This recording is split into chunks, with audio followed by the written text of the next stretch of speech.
अजीत पवार का वो बयान तो याद ही होगा जिसमें उन्होंने उप मुख्यमंत्री पद की शपथ लेते ही कहा था कि उम्र हो गई है, अब आशीर्वाद दीजिए।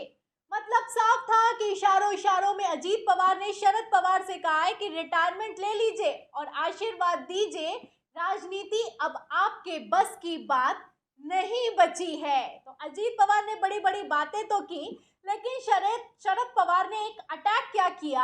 अजीत पवार की हालत खराब हो चुकी है।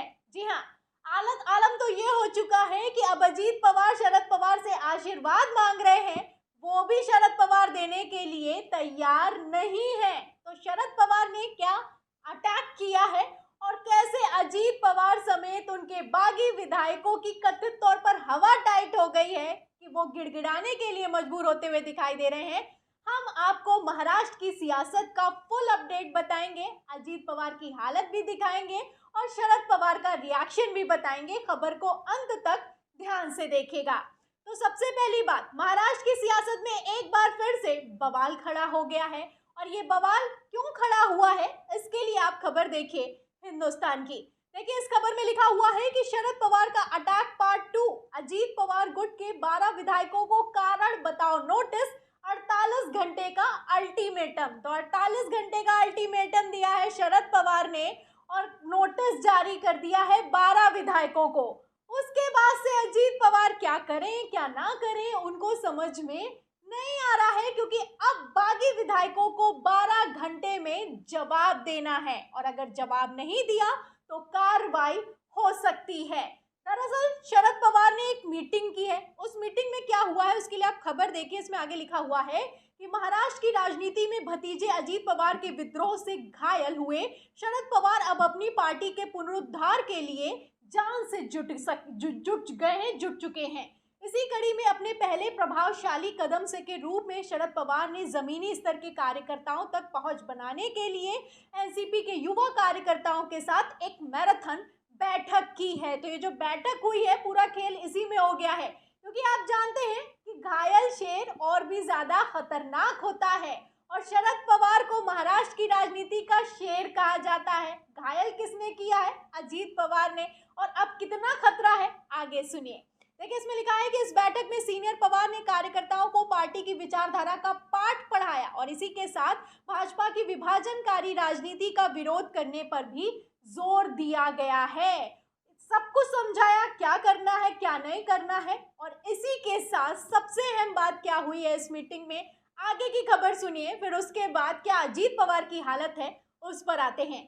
देखिए, इस खबर में लिखा है कि इस बीच सख्त कदम उठाते हुए शरद पवार द्वारा नियुक्त मुख्य सचेतक जितेंद्र आव्हाड ने अजीत पवार के डिप्टी सीएम के रूप में शपथ लेने के 3 दिन बाद 5 जुलाई को सीनियर पवार की अध्यक्षता में हुई पार्टी की बैठक में शामिल नहीं होने पर अजीत समूह के 12 विधायकों को कारण बताओ नोटिस जारी किया है और उन्हें 48 घंटों के अंदर जवाब देने के लिए कहा है। तो शरद पवार किसके मुखिया हैं? अभी देखा जाए तो आधिकारिक तौर पर एनसीपी के मुखिया हैं।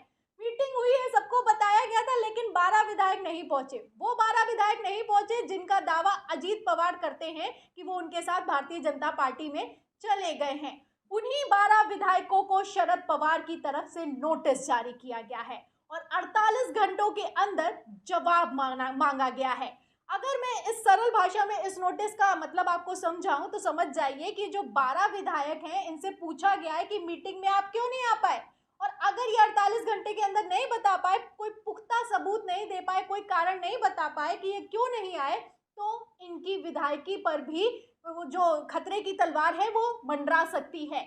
क्योंकि अगर ये नहीं बता पाए तो उसके बाद स्पीकर जो होता है विधानसभा का उसको पत्र लिखा जाएगा और पत्र लिखकर मांग की जाएगी इन 12 विधायकों की विधायकी को कैंसिल कर दीजिए।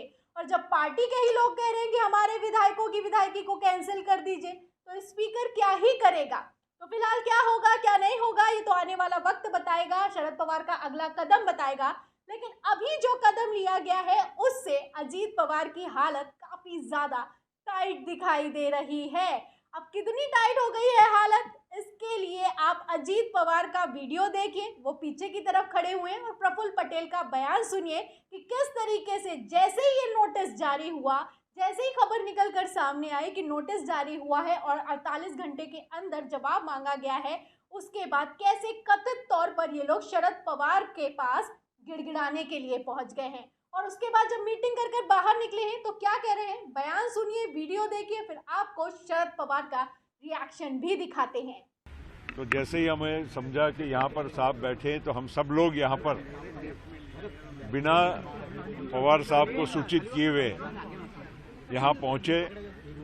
आदरणीय शरद पवार साहब के हम सब लोगों ने प्रणाम करते हुए आशीर्वाद उनसे मांगे और उनसे विनती भी की कि उन्होंने हम सब लोगों की जो एक इच्छा है कि राष्ट्रवादी कांग्रेस पार्टी एक साथ रहे और मजबूती से आगे काम करे, इसके लिए हमने विनती की और साहब को ये भी कहा कि आप इस दिशा में अवश्य विचार करें।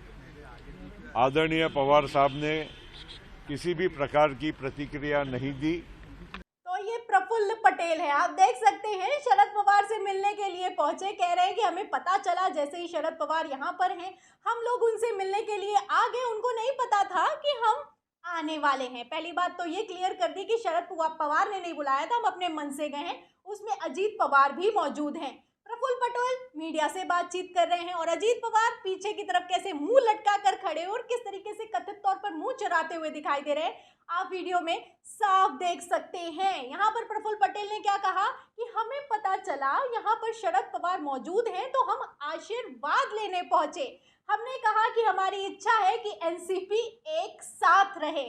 हम आशीर्वाद लेने आए थे लेकिन कोई प्रतिक्रिया नहीं मिली। तो पहले क्या कह रहे थे कि आशीर्वाद दीजिए और अब आप देखिए कि क्या हालत हो चुकी है कि शरद पवार आशीर्वाद भी देने के लिए नहीं तैयार है। उन्होंने किसी तरह का कोई रिएक्शन तक नहीं दिया है। और सबसे ज्यादा हंसने वाली बात यहाँ पर यह है कि प्रफुल्ल पटेल खड़े होकर कह रहे हैं कि मैंने कहा शरद पवार से कि एनसीपी एक साथ रहे। अब ऐसे हालातों में कैसे एक साथ रहेगी जब अजीत पवार ही विधायकों को लेकर बिना बताए उड़नछू हो गए।